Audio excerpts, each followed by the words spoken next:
Hey, what's up guys? Pretty much on all my videos, you guys have been asking me how I get my GoPro angle and what settings I'm using. So I figured I would just sit down, show you guys how I have my GoPro mounted, what settings I'm using, and yeah, just overall show you guys how to get the best GoPro setup for your helmet. So yeah, if you want your GoPro videos to look like this,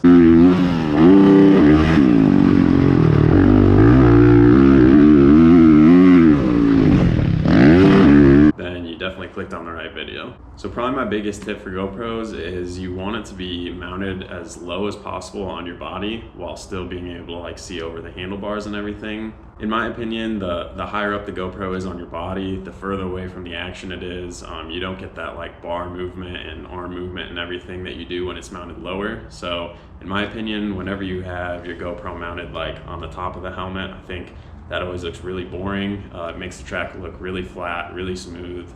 Makes you look like you're going slow, makes you look like you're not having any sort of bike movement. Pretty much just takes all the excitement out of it. So I'm heavily against mounting it on the top of the helmet. I think the lower the better.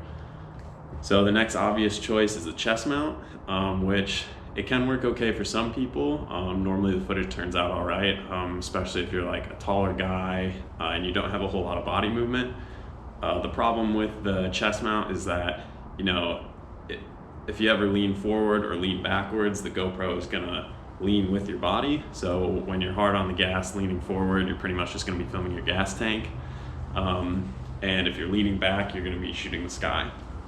So that can work okay. It's definitely easy to just throw the strap on, but if it's a hot day out, it can actually be pretty warm, and you don't get like the head movement and everything that you would if you still had it mounted on your helmet. So let's say if you throw a fat whip or something and you look back at your wheel, you know, you're not gonna see that with the chest. Or if you're riding with your buddy and you just want to look over at him and say what's up, you know, you're not gonna get that. It is nice how low the chest mount gets, but like I said, I don't know, there's too many downsides to it.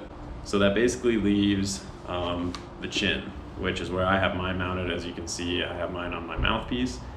There's a couple ways that you can achieve getting it mounted on your chin. I think probably one of the easiest is to just get a regular GoPro flat mount and stick it right on the side of the jaw here. I know a lot of people do that. It's definitely the easiest, the most straightforward, and the less amount of work. But in my opinion, it's the least ideal of the chin mounts, just because when you're not using the GoPro, you just have this kind of ugly mount just sitting there collecting dirt. It makes it kind of hard to clean, and I don't know, I just think it kind of ruins the aesthetic of the helmet. Plus, when you mount it on the side there, you have to use all sorts of like extendable arms and everything to get the GoPro mounted in front where you want it.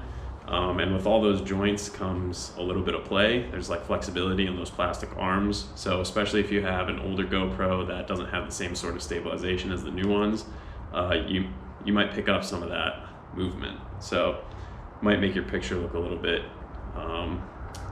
rough. So because of that, I don't really like that one so much, and actually I just decided to make my own on a mouthpiece, which in my opinion is definitely the best move. So what I did was I just took a regular standard mount, like that comes with your GoPro. It's just got the sticky backing on it, and I took a spare mouthpiece that I had. You can pick those up pretty cheap. And what I did was I just peeled the sticky backing off and stuck it right in the middle of it where I wanted it. If you have a mouthpiece that's like got a lot of sharp edges or whatever, you can just sand it down and then stick it on. And I thought that might be enough, but it still seemed like it was pretty loose because obviously you're mounting it on the fins, which there's not a lot of surface area there.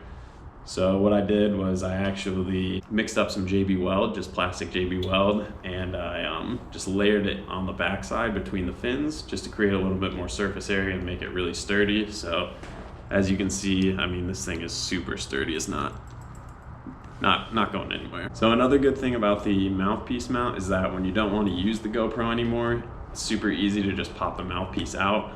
With the Bell Moto 9, it's actually just snapped in there. You can just, what I do is I take a fork and I just pry out the little prongs and it just pops right out. You just put a regular one in with no GoPro mount on it and you'd never know. I know some helmet companies out there don't have removable mouthpieces. I'm looking at the Troy Lee guys with the new SE4.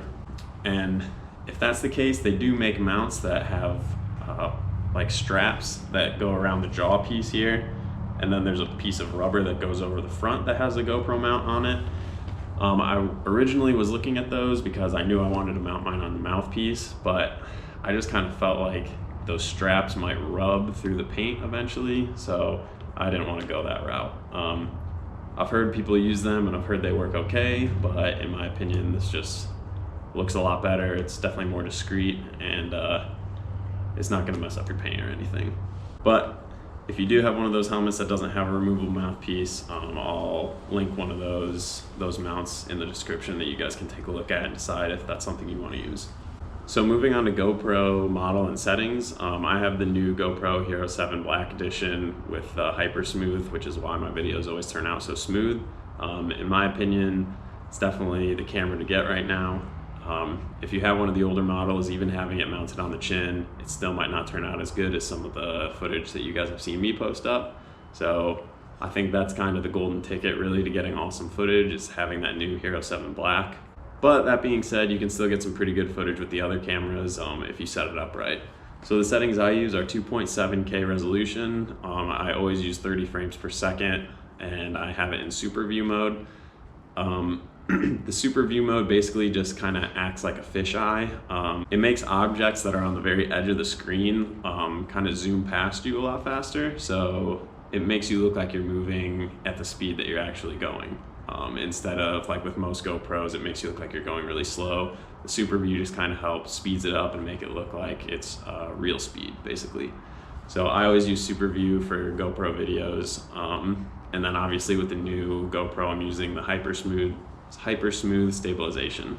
30 frames per second is like the lowest you want to go to get smooth footage.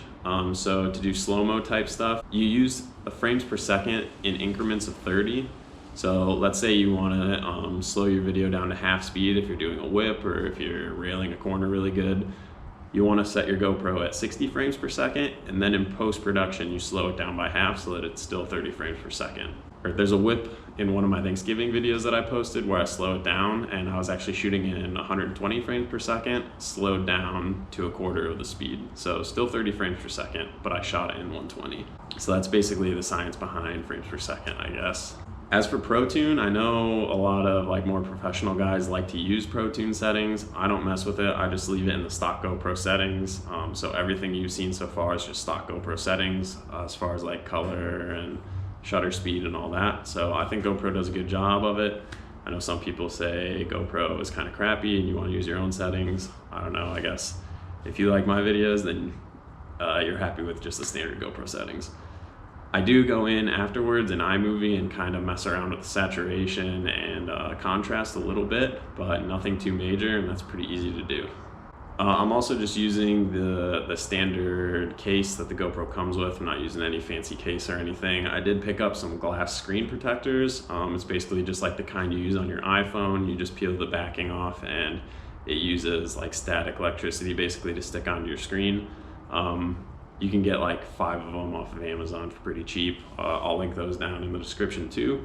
I highly recommend it. You know, if you catch a rock to the lens or anything, you're pretty much screwed. But with these things, you can just peel it off, put a fresh one on, so you don't have to worry about ruining your camera, which is really nice.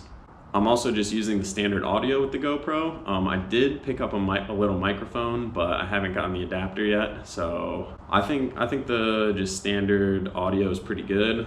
Sometimes when I'm trying to talk and ride at the same time, you can't hear me very well. So hopefully I'll try and get that microphone working, but I don't think the standard audio is too bad. But yeah, so just to recap, my top tips are get it mounted as low as possible while still being mounted on your helmet. Use a field of view as wide as possible so that it catches all the motion of your arms and your legs and the bike moving around and everything, and it makes the environment look like it's moving around you pretty quick. Getting the right angle is super critical. A lot of people aim it too low at the ground and all you're staring at is the front fender and just the dirt that's right in front of you. And in my opinion, that just looks kind of crappy. I like to see far down the track. It just makes it feel like you're flowing better, and it makes you less sick while you're watching it. So yeah, that's how I mount my GoPro. Those are the settings I use. If there's anything else you guys want to know that maybe I missed, just drop a comment, and yeah, I'll get back to you as soon as I can. So yeah, hopefully this video will help you guys get some better footage and post them up. I want to see them.